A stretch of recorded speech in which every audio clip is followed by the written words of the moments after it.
अब किन सुर्ता गर्नुहुन्छ? वाइ नट सिलगढी होस्टेलले सिलगढीमा बस्नुको निम्ति 2000 होइन, 1500 पनि होइन, 1000 पनि होइन, सिर्फ 500 रुपियाँमा इन्क्लुडिङ ब्रेकफास्ट तपाईँलाई बिहानको खाजासँगै 500 रुपियाँमा तपाईँले रुम बुक गर्न सक्नुहुन्छ। पर नाइट 500, तपाईँले अनलाइन बुक गर्नुभयो भने तपाईँले 500 रुपियाँभन्दा कम्तीमा पनि रुम पाउन सक्नुहुन्छ। र मैले यहाँ लिङ्क हालिदिएको छु र तपाईँले यहाँ क्लिक गर्नुहोस्, बुक गर्नुहोस् र तपाईँहरू यहाँ स्टे गर्न सक्नुहुन्छ।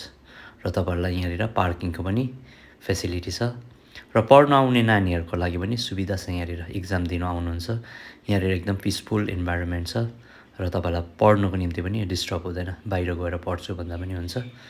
र तपाईँहरू वाइ नट सिलगढी होस्टेलमा आज नै तपाईँले बुक गर्नुहोस्, सम्पर्क गर्नुहोस् र यो लिङ्कलाई तपाईँहरूको नियरेस्ट डियरेस्ट पर्सनलाई पनि सेयर गर्नुहोला, जो सिलगढी आइरहनुहुन्छ, फ्रिक्वेन्टली भिजिट गरिरहनुहुन्छ, रुमहरूको लागि धेरै महँगा होटल अनि त्यस्तै ठाउँमा हुन्छ। यो एकदम पिसफुल ठाउँमा यो अभाइलेबल छ।